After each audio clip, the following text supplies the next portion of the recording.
नमस्कार दोस्तों, स्वागत है आपका entertaining fact with Prabhu YouTube channel में। सारे रिकॉर्ड तोड़ने वाली पुष्पा मूवी में दिखाए गए लाल चंदन और उसकी तस्करी यह कोई मात्र मनगढ़ंत कहानी नहीं है, बल्कि यह मूवी एक रियल डाकू की स्टोरी पर आधारित है जिसने 40 सालों तक तमिलनाडु और कर्नाटक के जंगलों में राज किया था। जी हाँ दोस्तों, आइए जाने कि यह डाकू कौन था और कैसे इसने 40 सालों तक इन जंगलों में राज किया। क्या है इसकी कहानी और पुष्पा मूवी कैसे बनी। अल्लू अर्जुन की मूवी पुष्पा में जो रोल अल्लू अर्जुन ने पुष्पा के रूप में किया है वह असल में तमिलनाडु और कर्नाटक के जंगलों में राज करने वाले एक कुख्यात डाकू पर आधारित है जिसका नाम वीरप्पन था। 18 अक्टूबर 2006 के सभी मीडिया चैनल पर सिर्फ एक ही खबर दिखाई जा रही थी। दक्षिण भारत का कुख्यात डाकू वीरप्पन एनकाउंटर में मारा गया। यह ऐसा डाकू था जिसे पकड़ना नामुमकिन लग रहा था। सरकार ने इसे पकड़ने के लिए 100 करोड़ रुपए भी खर्च कर डाला, लेकिन इसे पकड़ नहीं पाई थी। वीरप्पन लंबे समय तक जंगलों में राज किया। कहा जाता है कि जंगल उसका घर था। जंगल का कोई भी ऐसा कोना नहीं था जिससे वीरप्पन नहीं जानता था। काफी समय तक जंगल में रहकर पुलिस को चकमा देता रहा, लेकिन वीरप्पन जैसे डाकू को पकड़ना पुलिस के लिए आसान नहीं था। इसे पकड़ने के लिए बड़ी प्लानिंग करनी पड़ी थी, तब जाके यह पुलिस के हाथों लगा था। लेकिन पुलिस ने उस वक्त एक भी मौका न गंवाते हुए उस पर लगातार 338 राउंड की फायरिंग की, तब जाके वीरप्पन को पकड़ा जा सका। लेकिन वीरप्पन के डाकू बनने का सफर कब शुरू हुआ, आइए जानते हैं। इसकी कहानी 1962 से ही शुरू हो चुकी थी। तब यह महज 10 साल का था। 10 साल की उम्र में इसने एक तस्कर का कत्ल किया। उसी समय फॉरेस्ट विभाग के 3 अफसरों को भी इसने मार गिराया था। वीरप्पन के गांव वालों के मुताबिक यह एक बहुत ही गरीब परिवार से ताल्लुक रखता था। आपको जानकर हैरानी होगी, इसे फॉरेस्ट विभाग के कुछ अफसरों ने ही इसे तस्करी करने के लिए उकसाया था। लेकिन जब यह स्मगलिंग करके खूब पैसा कमाने लगा तो इसे मारने के चक्कर में अधिकारी खुद इसके पीछे पड़ गए।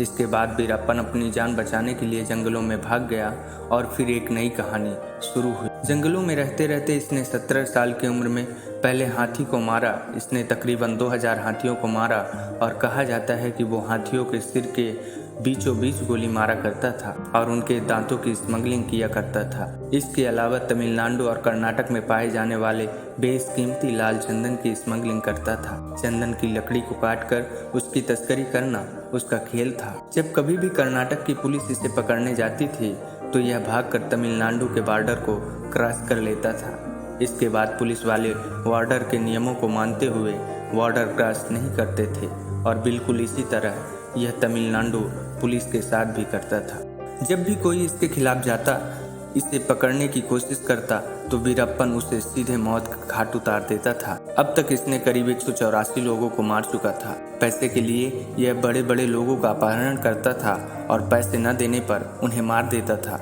लेकिन इन सब के अलावा वीरप्पन को नाम कमाने का भी शौक था। वो चाहता था कि देश का बच्चा बच्चा उसे जाने और इसीलिए उसने रजनीकांत जैसे सुपरस्टार को भी किडनैप करने की कोशिश की, लेकिन उसका प्लान फेल हो गया। लेकिन फिर एक बार सन 1997 में कन्नड़ फिल्म के बहुत बड़े सुपरस्टार राजकुमार को किडनैप कर इसी जंगल में आंख पर पट्टी बांध कर घसीटते हुए लाया था। जैसे ही यह न्यूज बड़े बड़े मीडिया चैनल पर दिखाया गया कि मशहूर सुपरस्टार राजकुमार का वीरप्पन द्वारा अपहरण कर लिया गया, देश में हड़कंप मच गया। अब लोग वीरप्पन का नाम जानने लगे, तब उसकी दहशत लोगों में फैल गई। वीरप्पन ने राजकुमार को छोड़ने के लिए 50 करोड़ की मांग की। सरकार द्वारा उसे पकड़ने के लिए स्पेशल टास्क फोर्स बनाई गई। काफी लंबे समय तक सर्च ऑपरेशन चलता रहा, लेकिन वीरप्पन किसी के भी हाथ नहीं लगा, क्योंकि जिस जंगल में वीरप्पन रहता था उससे बेहतर उसे कोई नहीं जानता था। लेकिन वीरप्पन यहाँ भी नहीं रुका और फिर सन 2002 में कर्नाटक के लिए एक मिनिस्टर को किडनैप कर और मांग न पूरी होने पर उन्हें मार दिया। इसे पकड़ने में सरकार भी लाचार हो चुकी थी। सरकार ने वीरप्पन को पकड़ने के लिए 5 करोड़ रुपए का इनाम रखा, लेकिन इसका भी कोई फायदा नहीं हुआ। इसके बाद विजय कुमार को एसटीएफ का चीफ बना दिया गया। जैसे ही विजय कुमार ने एसटीएफ की कमांड संभाली तो उन्होंने वीरप्पन की सारी जानकारी इकट्ठा करना शुरू कर दिया, क्योंकि विजय कुमार को भी पता था कि वीरप्पन को पकड़ना इतना आसान नहीं है। इसलिए विजय कुमार ने वीरप्पन की गैंग में अपने आदमी घुसाने की कोशिश की और वे सफल हुए। अब उसकी गैंग में विजय कुमार के आदमी शामिल हो चुके थे, लेकिन उसकी भनक तक वीरप्पन को नहीं लगी। वक्त के साथ वीरप्पन की गैंग के आदमी धीरे धीरे कम होने लगे थे। इसी बीच विजय कुमार को पता चला कि वीरप्पन अपनी बात को पहुंचाने के लिए वीडियो कैमरे की मदद लेता है। वो अपनी वीडियो शूट करवाता था और अपनी दूसरों तक बात पहुंचाता था। वीरप्पन का एक ऐसा वीडियो विजय कुमार के हाथ लगा, जिसे गौर से देखने के बाद पता लगा कि वीरप्पन की एक आंख में कुछ दिक्कत है और वह जल्द ही इसका इलाज कहीं जरूर कराएगा। वीरप्पन अपनी एक आंख से बहुत परेशान था और वह इलाज की तरकीब लगा रहा था।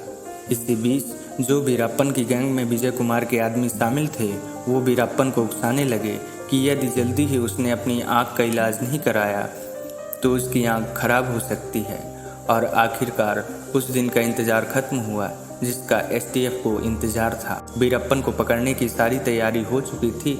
वीरप्पन की गैंग में शामिल विजय कुमार के आदमी ने वीरप्पन को बताया कि सड़क किनारे एम्बुलेंस आएगी और उसे ले जाएगी, लेकिन असलियत में वह कोई एम्बुलेंस नहीं थी, बल्कि वह पुलिस की गाड़ी थी जिसमें विजय कुमार ने ड्राइवर और आदमी थे। वीरप्पन और उसके कुछ साथी जंगल से निकलकर एम्बुलेंस में बैठ गए और एम्बुलेंस चल पड़ी, लेकिन कुछ दूर जाने के बाद इसके ड्राइवर ने गाड़ी रोक दी और ड्राइवर तथा वार्डन दोनों उतरकर भाग गए। और जहां पर गाड़ी रोकी वहां पहले से ही बहुत सारे पुलिस वाले छिपे हुए। जैसे ही गाड़ी रुकी, पुलिस वालों ने फायरिंग शुरू कर दी। लगातार 338 राउंड की फायरिंग की गई, लेकिन इनमें से केवल 2 गोली ही वीरप्पन को लगी और इस तरह से वीरप्पन एनकाउंटर में मारा गया। और इसी वीरप्पन डाकू की कहानी से प्रेरित होकर पुष्पा मूवी को बनाया गया है, जो कि आज के समय में बहुत बड़ी ब्लॉकबस्टर मूवी साबित हुई।